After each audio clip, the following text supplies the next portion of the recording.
إن الحمد لله نحمده ونستعينه ونستغفره ونعوذ بالله من شرور أنفسنا ومن سيئات أعمالنا من يهده الله فلا مضل له ومن يضلل فلا هادي له وأشهد أن لا إله إلا الله وحده لا شريك له وأشهد أن محمدًا عبده ورسوله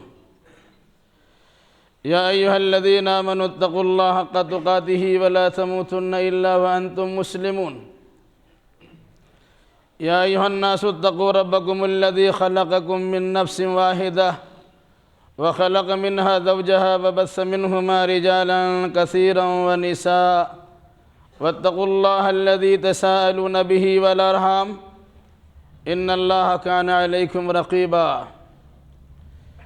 يا أيها الذين آمنوا اتقوا الله وقولوا قولا سديدا يصلح لكم أعمالكم ويغفر لكم ذنوبكم ومن يطع الله ورسوله فقد فاز فوزا عظيما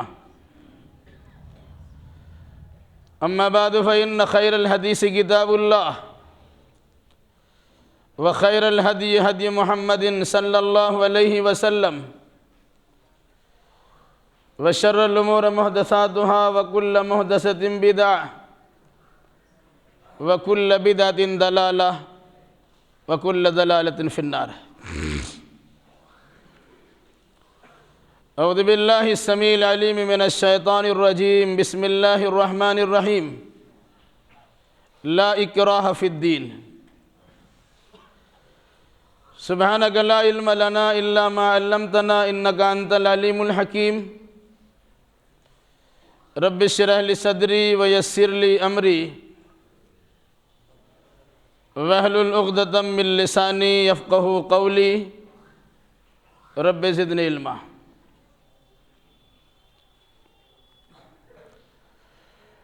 حمد و ثنا بڑائی کبریائی لائق و سزاوار ہے ہر چیز کے خالق و مالک اللہ رب ذوالجلال والاکرام کے لیے جس کے ہاتھ میں سارے جہان کا اقتدار و بادشاہت ہے درود و سلام نازل ہو جملہ انبیاء کرام علیہم السلام پر خصوصاً احمد مجتبیٰ محمد مصطفیٰ صلی اللہ علیہ وسلم پر اللہم صلی علی محمد وعلی آل محمد کما صلیت علی ابراہیم وعلی آل ابراہیم انکا حمید مجید اللہم بارک علی محمد وعلی آل محمد کما بارکت علی ابراہیم وعلی آل ابراہیم انکا حمید مجید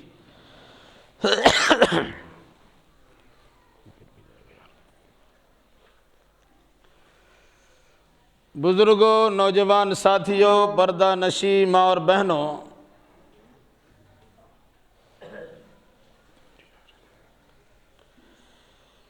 جس ملک میں ہم اور آپ رہتے ہیں ایک بہت بڑی آبادی والا یہ ملک ہے جسے بھارت، انڈیا اور ہندوستان کے نام سے جانا جاتا ہے۔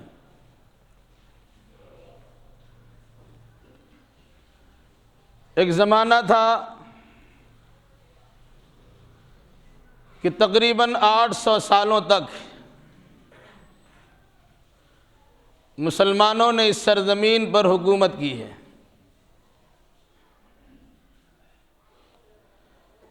پھر مسلم بادشاہ کی نااہلی کے نتیجے میں انگریزی سامراج کا اس پر غلبہ اور قبضہ ہوا۔ تقریباً 200 سالوں تک غلامی کا دور جاری و ساری رہا۔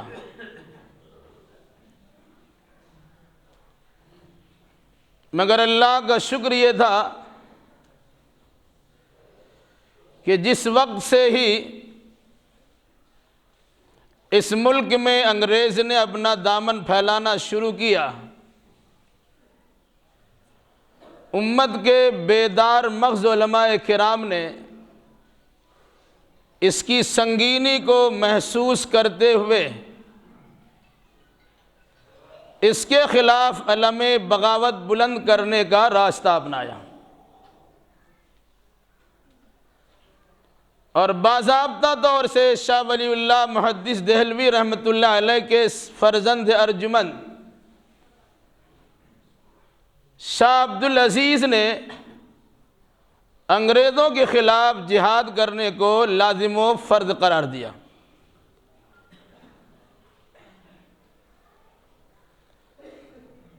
وہ مساجد کے بوریا نشی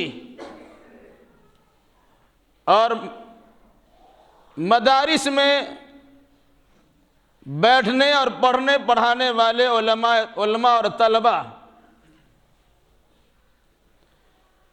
جنہوں نے مستقل کوششیں کی اور ایک لمبی مدت تک بلا شرکت غیرے ان کا مقابلہ کرتے رہے۔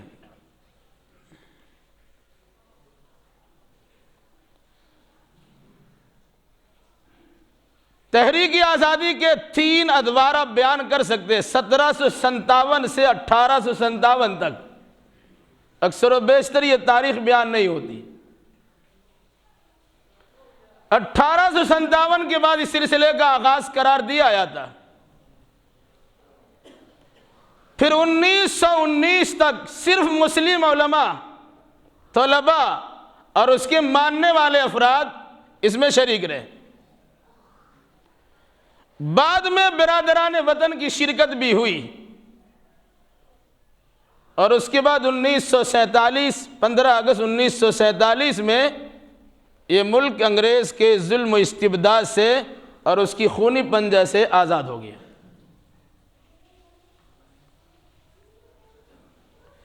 برا ہو تقسیم ہند کا، ایک بڑی جماعت کو ہم سے الگ کر دیا گیا، گویا ہمارے ہاتھ اور پیر کاٹ دیے گئے، ہماری طاقت و قوت کا شیرادہ بکھیر دیا گیا، منتشر کر دیا گیا، پاکستان کے شکل میں ایک دوسرا ملک بن گیا۔ جو لوگ یہاں رہے کسی کے رحم و کرم پر نہیں تھے اور کسی کے روکنے کی بنیاد پہ نہیں تھے، بلکہ انہوں نے اپنا مسکن سمجھا، اپنا گھر سمجھا، اپنا در اور دوار سمجھا، اور اسے خوشی سے یہاں رہنے کو اپنے لیے عافیت محسوس کیا۔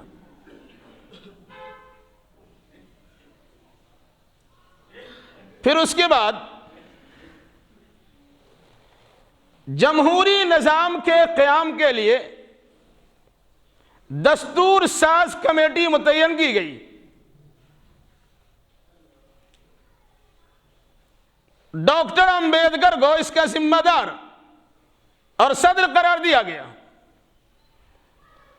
ان کی نگرانی میں جہاں بہت سارے لوگ تھے، وہاں 25 علماء کرام بھی اس میں شامل تھے، جن کی دور اندیشی اور دینی مہارت کی بنیاد پر ان لوگوں کے اتفاق رائے سے ایک ایسا نظام قائم دیا گیا کہ جس میں یہاں کے بسنے والے سارے شہری کو برابر کا حق حاصل ہونا چاہیے۔ اسی مناسبت سے اسے جمہوری نظام کہا جاتا، لوکتنتر اور گنتنتر کے نام سے اسے یاد کیا جاتا ہے، یا ریپبلکن یونٹ کے طور پر اسے تسلیم کیا جاتا ہے۔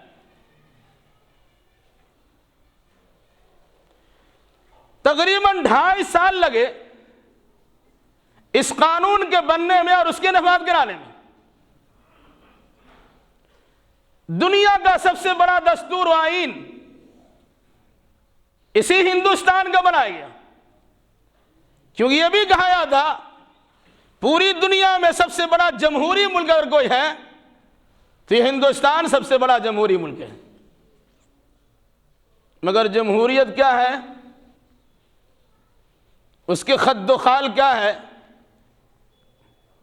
اس سلسلے میں لوگوں کی ذہنیت اور مزاج کیا ہے، کس اعتبار سے اس قانون کو وضع کیا گیا تھا اور اس کا استعمال کس طرح ہو رہا ہے، یہ سب کسی سے مخفی اور پوشیدہ نہیں ہے۔ جمہوریت کی عام تعریف کی جاتی ہے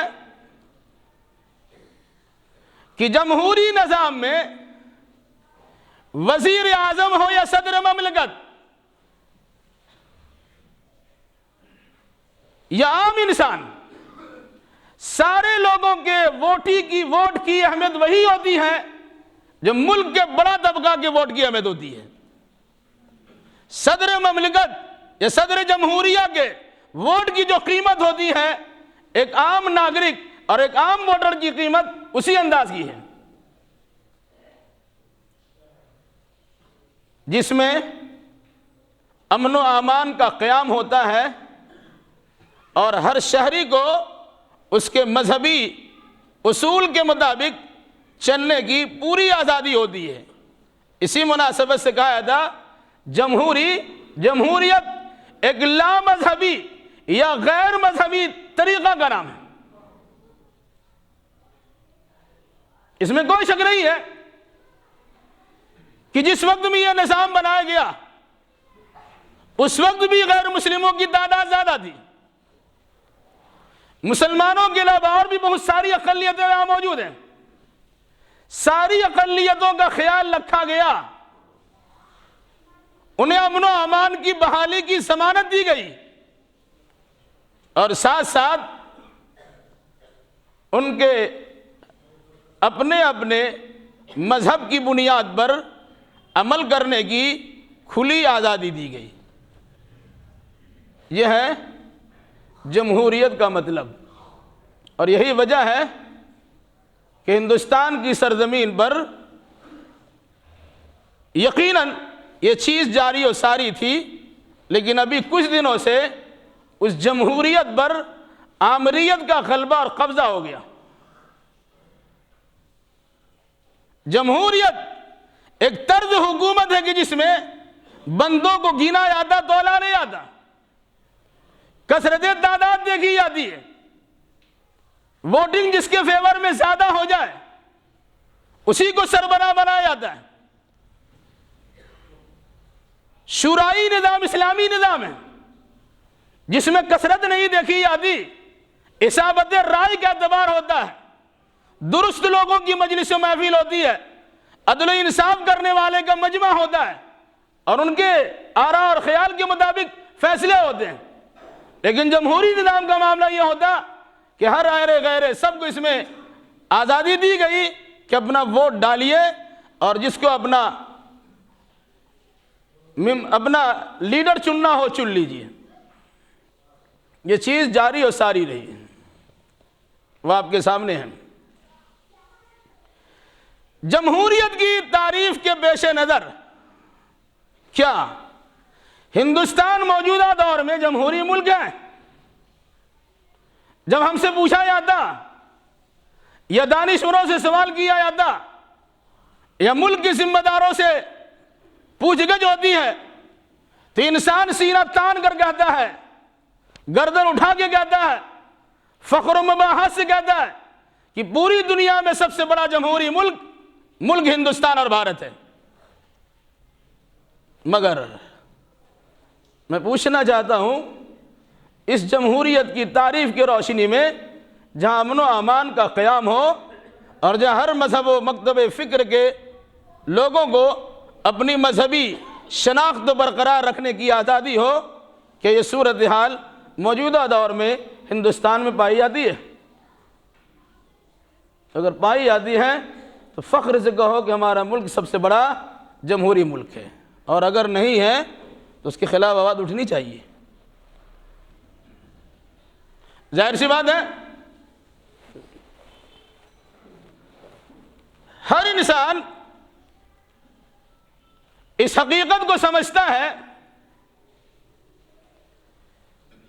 کہ موجودہ چند برسوں پہلے سے کچھ ارباب اقتدار کے حکومت کی کرسی پر غلبہ پانے کے نتیجے میں جو ہندوستان کی صورتحال بنی ہے، پوری دنیا میں اس کی شناخت مل رہی ہے، اور ساتھ ساتھ اس کی بے حرمتی اور بے عزتی بھی ہو رہی ہے۔ جہاں فخر سے یہ بیان کیا جاتا تھا سب سے بڑا جمہوری ملک ہے، اب دنیا والوں کے سامنے یہ بات آتی ہے کہ سب سے بڑا یہ آمریت والا ملک ہو چکا ہے۔ آمریت اور جمہوریت میں فرق کیا بتائیں؟ آمریت جس کو آپ کہتے ہیں ڈکٹیٹرشپ، جو چاہیں ہم کر لیں، لیکن جمہوریت کا مطلب ہوتا ہے آپ اکیلے کچھ نہیں کر سکتے ہیں، سب کے رائے اور مشورے سے کوئی بات طے کی جائے گی۔ بہرحال ایک دستور بنا، آئین بنا، دستور ہند کے نام سے، وہ تیار بھی ہو گئی۔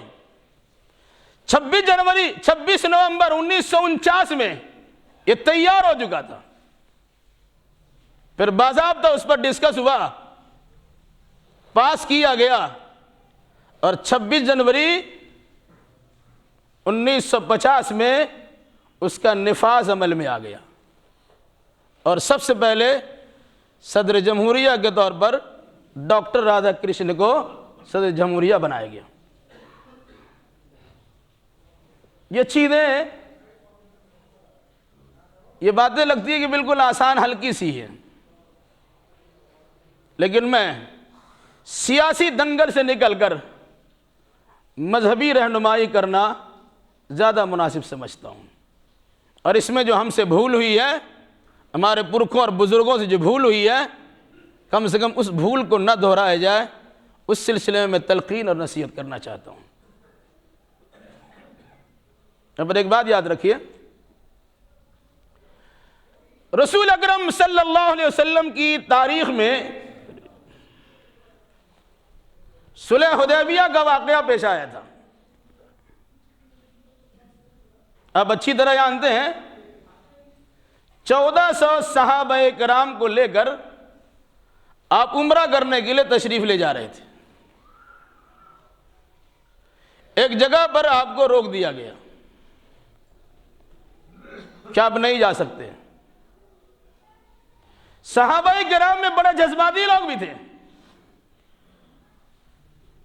وہ کٹنے مرنے کے لیے تیار، ہم تو ضرور جا کے رہیں گے، لیکن اللہ کے نبی صلی اللہ علیہ وسلم کی دوربین نگاہ نے جن چیزوں کا مشاہدہ کیا تھا، اس کی بنیاد پر رسول اکرم صلی اللہ علیہ وسلم نے صلح جوئی کے راستے کو اپنا لیا اور صلح کر لیا۔ صلح میں جو دفعات اور شرائط لکھے گئے بہت ساری چیزیں تھیں، اس میں کچھ چیزوں کی طرف میں اشارہ کر دوں۔ ایک تو بڑی خطرناک ہے، جس پر صحابہ کرام کو بڑا غصہ آیا، یہاں تک اللہ کے نبی صلی اللہ علیہ وسلم سے بعض صحابہ نے زور سے بات بھی کر لی، یا رسول اللہ ہم حق پر نہیں ہے؟ کیا آپ حق میں نہیں ہے؟ کیا اسلام حق نہیں ہے؟ اگر حق ہے تو دب کر صلح کرنے کی کیا ضرورت ہے؟ اس طرح کی باتیں وہ صحابہ کرام اللہ کے نبی صلی اللہ علیہ وسلم سے کرنے لگے کہ جن کی زبان آپ کے سامنے کھلتی نہیں تھی، لیکن صرف یہ ایمانی جذبہ تھا۔ مگر اللہ کے نبی صلی اللہ علیہ وسلم نے کہا سب صحیح، لیکن ہم نے جو صلح کیا ہے یہ بھی کوئی غلط نہیں ہے۔ صلح میں کیا بات تھی؟ جو آدمی مکہ سے مدینہ جائے گا آپ کو واپس کرنا ہوگا، لیکن جو آدمی مدینہ سے مکہ واپس آ جائے گا ہم واپس نہیں کریں گے۔ آپ نے کہا ٹھیک ہے۔ یہ ایک شرط ذرا خراب لگ رہی تھی، لیکن بڑے بڑے ہوش مند صحابہ کرام کی نگاہ بھی وہاں تک نہیں پہنچی جہاں تک اللہ کے نبی صلی اللہ علیہ وسلم کی نگاہ پہنچی ہوئی تھی۔ اس کے علاوہ کیا تھے؟ آپ جس سے دوستی کرنا چاہیں کر لیجئے، کوئی رکاوٹ نہیں ہوگی، اپنے دین و مذہب کی ترویج و اشاعت کرنے میں کسی قسم کی پابندی نہیں ہوگی، مگر شرط یہ ہے کہ سال آپ واپس جائیے، آئندہ سال آگے عمرہ کر لیجئے گا۔ کچھ سمجھ میں آیا؟ مکہ سے نکلنے کے بعد تقریباً 6 اور 7 سالوں تک مکہ کی طرف رخ کرنا ممکن نہیں تھا، لیکن اللہ کے نبی صلی اللہ علیہ وسلم نے خواب دیکھا اور خواب کو شرمندہ تعبیر کرتے ہوئے 1400 صحابہ کرام کو لے کر آپ نکل گئے، مگر اس خواب کے پورا ہونے کے وقت 1 سال کے بعد تھا۔ اللہ کے نبی صلی اللہ علیہ وسلم نے اور صحابہ نے جلد بازی کی اور 1 سال پہلے چلے آئے، لیکن وہی ہوتا ہے جو متعینہ وقت میں جس کو ہونا ہوتا ہے۔ بات ہوئی، اللہ کے نبی صلی اللہ علیہ وسلم نے کہا ٹھیک ہے، تسلیم ہے۔ کبھی آپ نے غور کیا کل تک آپ کے وجود کو تسلیم نہیں کیا جا رہا تھا، لیکن اس سال تو آپ سے کہا گیا جائیے، آئندہ سال آ جائیے گا، مانا تو گیا آپ کو۔ جنہوں نے آپ کو نکالا تھا وہ آئندہ سال آنے کی دعوت دے رہا ہے۔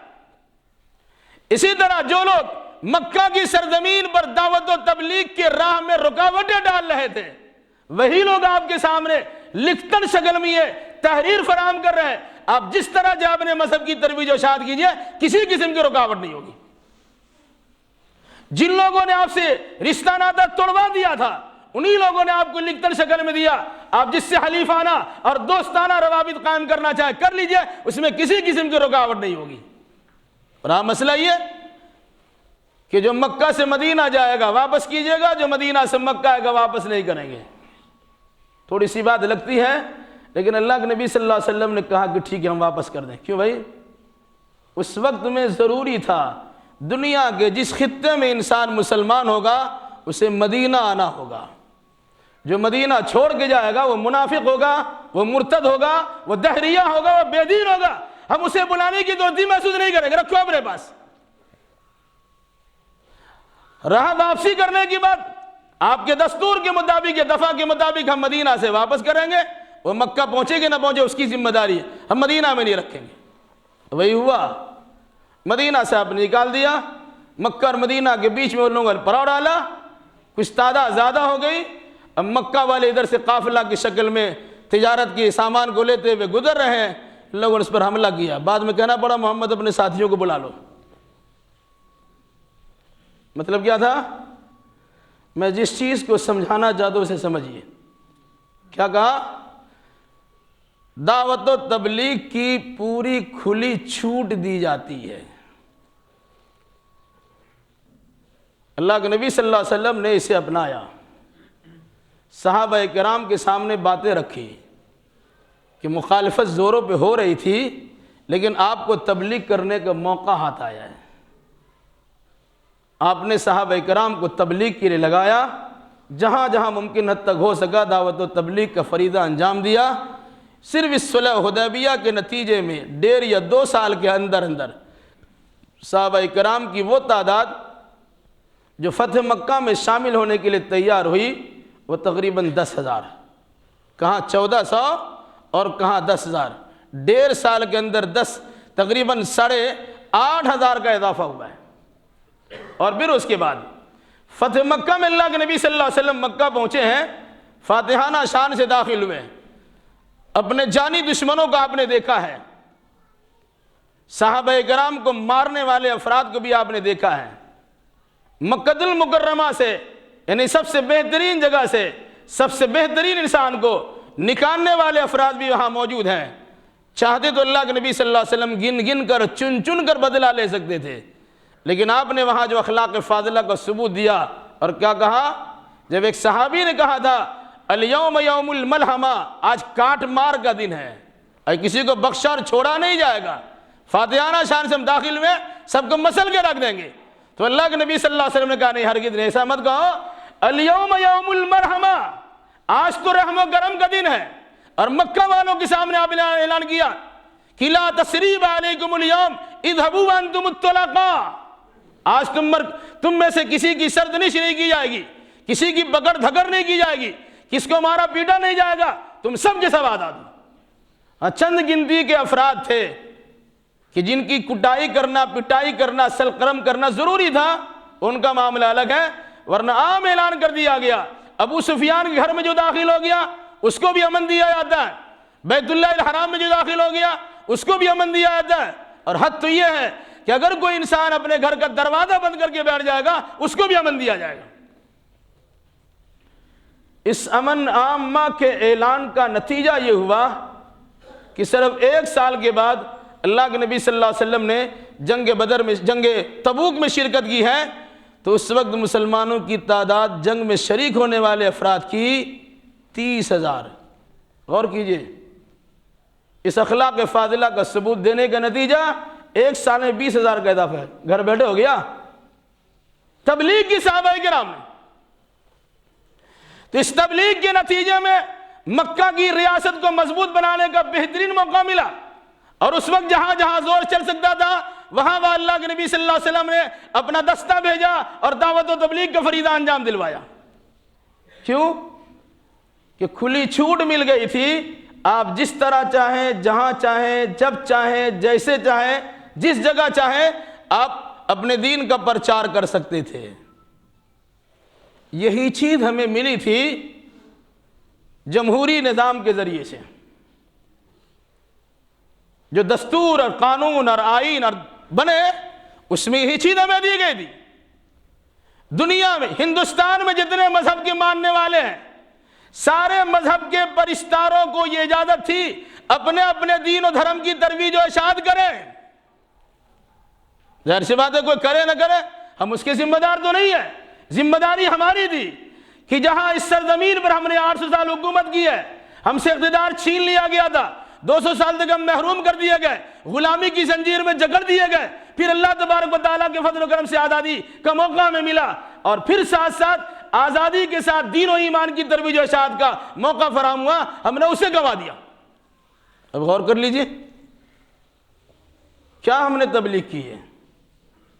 اگر مسلمانوں نے تبلیغ کی ہے تو مسلک کی تبلیغ کی ہے، ذات برادری کی تبلیغ کی ہے، عصبیت کی تبلیغ کی ہے، اپنے اپنے خاندان کے بڑھاوا دینے کی تبلیغ کی ہے، دین و ایمان کی تبلیغ نہیں کی ہے۔ مدارس بنے ہیں، مکاتب کا اہتمام کیا گیا، مسجدوں کی تعمیرات بھی زیادہ ہوئی ہے، لیکن وہ مسجد نہیں ہے جہاں سارے لوگوں کو یہ پیغام اتحاد دیا جائے، کتاب اللہ اور سنت رسول اللہ کی بنیاد پر ایک ہو جاؤ۔ نہیں، یہ مسلکی بنیاد پر مساجد بھی بنتی ہیں اور مدارس بھی قائم ہوتے ہیں۔ نتیجہ کیا ہوا؟ ایک چیز اور بھی یاد رکھیے، اس سے پہلے بھی میں نے کہا تھا، کسی بھی قوم کے حالات کو سدھارنے کے لیے 40 سال ایک لمبا وقت، ایک لمبی مدت ہوا کرتی ہے۔ اس سلسلے میں بھی میرے پاس ایک دلیل ہے۔ فرعون کے ظلم و استبداد سے نجات ملی، موسیٰ و بنی اسرائیل وہاں سے نکل آئے، ایک میدان تیہ میں پڑاؤ ڈالے۔ حضرت موسیٰ نے کہا ارض مقدس بیت المقدس میں داخل ہو جاؤ، تو بنی اسرائیل نے کہا نہیں، وہاں نہیں جائیں گے، وہاں بڑے خطرناک لوگ ہیں، ہم اس سے بھیڑ نہیں سکتے، وہ مار ڈالیں گے۔ نبی موسیٰ علیہ السلام کی بات لوگوں نے نہیں مانی، تو اللہ نے کہا فَإِنَّهَا مُحَرَّمَةً عَلَيْهِمْ 40 سنہ، 40 سال تک بیت المقدس میں داخلے پر پابندی لگا دی اللہ نے، نہیں داخل ہو سکتے آپ، یہی رہو۔ جھلک سی بات ہے کہ اللہ کی بڑی لاڈلی پیاری قوم تھی، اللہ نے بڑا ان کا خیال رکھا تھا۔ مکان تو نہیں ہے، دھوپ کی شدت سے بچنے کے لیے، شبنم و روز سے محفوظ رہنے کے لیے اللہ نے بادل کا سائبان کر دیا۔ کھانے کا مسئلہ ہوا تو اللہ نے من و سلوہ بھیج دیا، آسمان سے شبنم کے قطرات ٹپک دے، روئے زمین پڑنے کے بعد دھنیا کے دانے کے برابر چیز ہو جاتی، اور پہاڑوں کی اوٹ سے ہزاروں کی تعداد میں چڑیا، چھوٹا سا پرندہ آتا، گوریا کی شکل کا پرندہ آتا، اسے پکڑتے، ذبح کرتے اور کھا لیتے، جس کو من و سلوہ کہتے ہیں۔ بغیر مشقت اور بغیر محنت کے یہ چیزیں انہیں فراہم ہو رہی تھی۔ پانی پینے کا مسئلہ ہوا، بنی اسرائیل کے 12 قبیلے تھے، موسیٰ علیہ السلام نے لاٹھی ماری پتھر پہ، فَانْبَجَسَتْ مِنْ حُسْنَتَا عَشْرَةَ عَيْنًا، 12 چشمے جاری ہو گئے۔ لیکن نافرمانی تم نے اللہ کے رسول کی ہے، اب 40 سال تک بیت المقدس کی سرزمین میں داخل نہیں ہو سکتے، رہ گئے۔ پھر اس کے بعد داخل ہوئے، غور کیجئے گا، آزادی کے 40 سال تک ہندوستان کی سرزمین پر کسی نہ کسی اعتبار سے امن و امان کی بحالی باقی رہی تھی. باقی کی جو 30 سال ہمارے 32 سال ہیں، ہم نے ان 40 سال کی قدر و منزلت کو نہیں پہچانا، اور دعوت و تبلیغ کے لیے جو ہمیں اختیار دیا کہ ہم نے اس کا استعمال نہیں کیا، تو نتیجے کے طور پر اللہ تبارک و تعالیٰ نے ظالموں کو مسلط کر دیا، جس کے نتیجے میں ہماری عبادت گاہیں تباہ و برباد کر دی گئی، ہماری مدارس پر شکوک و شبہات کے نظر ڈالے گئے، ہمارے جوانوں کو گرفتار کیا گیا، ہماری بہو بیٹی کی عزت و ناموس کو تار تار کیا گیا، ہجومی تشدد کے نتیجے میں جگہ جگہ اس قسم کے خرافات پھیلا دیے گئے. یہ صورتحال ہمارے سامنے، عرب کے سامنے. یہ کیوں ہوا؟ کہ ہم نے اپنا تشخص کو برقرار رکھنے کا ارادہ نہیں رکھا تھا اور اس کی ہم نے کوشش نہیں کی تھی. ورنہ اللہ نے ہمیں اختیار دیا تھا، ہمارے لیے سہولیات فراہم کی تھی. برادران وطن کے سامنے قرآن مقدس کے ترجمہ پہنچاتے، لیکن صورتحال تو یہ ہے کہ مسلمانوں کو قرآن پڑھنے پر پابندی لگا دی گئی. قرآن پڑھو گے تو گمراہ ہو جاؤ گے. کیوں گمراہ ہو گے؟ پیری مریدی کا راستہ چھوڑ دو گے، تقلید شخصی کا راستہ چھوڑ دو گے، کسی کے سامنے جبین نیاز جھکانا چھوڑ دو گے. پھر ہمارا حلوہ مارا کیسے چلے گا؟ اس مناسبت سے پابندی لگا دی گئی. قرآن پڑھو گے تو گمراہ ہو جاؤ گے. بھائی غیر مسلم قرآن پڑھتا ہے، ہدایت پا لیتا ہے، مسلمان قرآن پڑھے گا گمراہ ہو جائے گا؟ لا حول ولا قوت الا باللہ.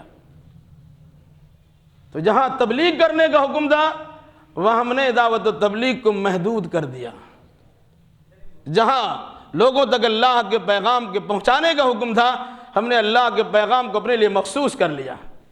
وہی لگتا ہے جس طرح برہمن کی سوا کوئی اس کے وید کی کتاب کو نہ پڑھے، اس کے مذہبی کتاب کو ہاتھ نہ لگائے کہ وہ شدر ہے، وہ ناپاک ہے، گندا ہو جائے گا، وہ کتاب کو گندی کر دے گا.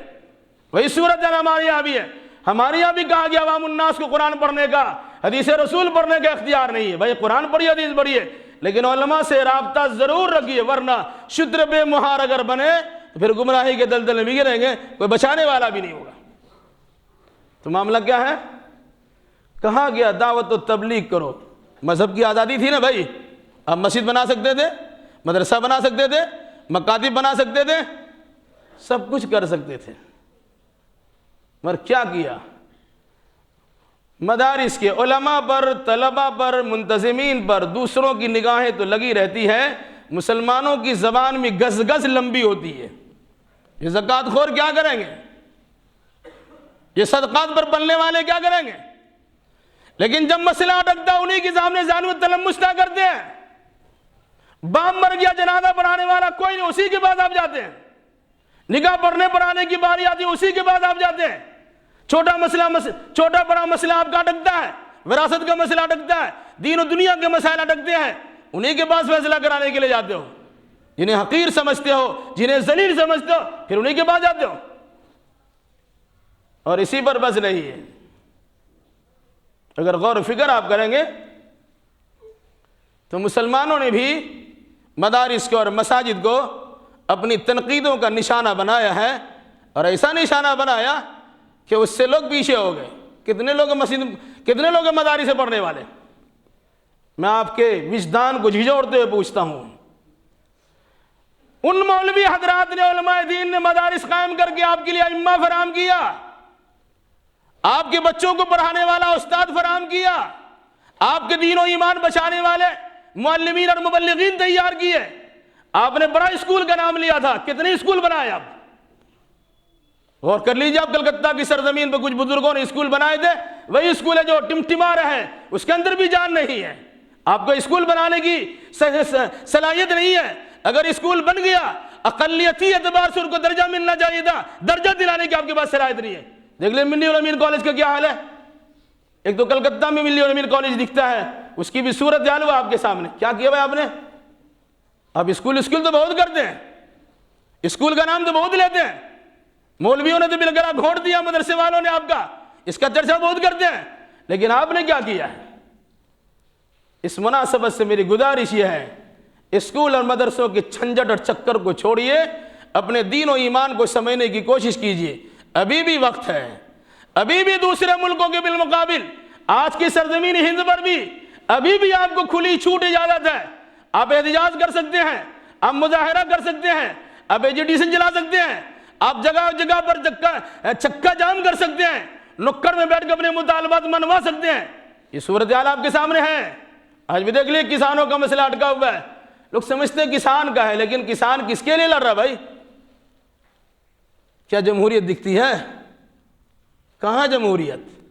اخلاق کی موت جمہوریت کے خلاف نہیں ہے، ذکی کی موت جمہوریت کے خلاف نہیں ہے، جنید کی موت جمہوریت کے خلاف نہیں ہے، آصفہ اور اس طرح سے دیگر لڑکیوں کے ساتھ بلاತ್کاری یہ جمہوریت کے خلاف نہیں ہے، جبکہ جمہوریت میں امن و امان کی بحالی بھی ہے اور ساتھ ساتھ مذہب کی آزادی بھی ہے۔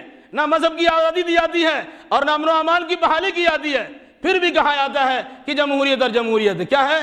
سلطانی جمہور کا آتا ہے زمانہ، جو نقش کو آئے نظر اس کو مٹا دو۔ یہ تو مٹانے والی بات ہے۔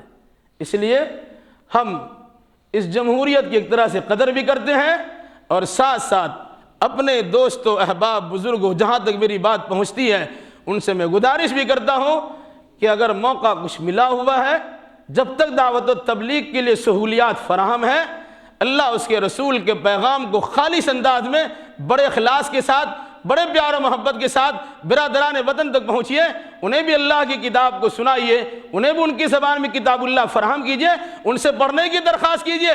وہ آپ کی حرکتوں کو دیکھ کر اسلام سے بدزن ہے، اگر وہ قرآن مقدس کا مطالعہ کر لیں کبھی آپ سے بدزنی نہیں کریں گے۔ ہم نے خود نہیں پڑھا ہے، ان کو بھی پڑھنے کا موقع نہیں دیا، نتیجے کے طور پر وہ ہمارے مخالف بنے ہوئے۔ ہم انہیں یاد دلائیں یہ اللہ کا کلام ہے، یہ اللہ کا پیغام ہے۔ آج دنیا کے دوسرے ملکوں میں، یورپ کنٹریز میں کتاب اللہ کا مطالعہ اپنی زبان میں کیا جاتا ہے اور ہزاروں کی تعداد میں لوگ مسلمان ہو رہے ہیں، لیکن مسلمانوں کا حال یہ ہے کہ مسلمانوں کی بنڈی میں، مسلمانوں کے بازار میں اور مسلمانوں کے گھروں کے قریب رہنے والے وہ کرسچن، وہ یہودی، وہ عیسائی، وہ غیر مسلم، وہ دلت اور دوسرے مذہب کے ماننے والے لوگ ویسی پڑے ہوئے ہیں، کبھی ان کے بارے میں ہمارا خیال بھی نہیں ہوتا ہے، بلکہ اسے ترچھی نگاہ سے دیکھ کر اسے ذلیل و خوار سمجھ کے دھتکار کے بھگا دیتے ہیں۔ لا حول ولا قوت الا باللہ۔ اسلام میں زور زبردستی نہیں ہے، زبردستی کسی کو منوانے کا حکم نہیں دیا گیا، لیکن بڑے پیار کے ساتھ اپنا پیغام یا اللہ کا پیغام بندوں تک پہنچانے کے لیے آپ کو ذمہ دار قرار دیا گیا۔ اللہ ہمیں اور آپ کا جملہ مسلمانوں کو کتاب سنت کی روشنی میں صحیح عقیدہ اعمال بجا لانے کی توفیق مرحمت فرمائے۔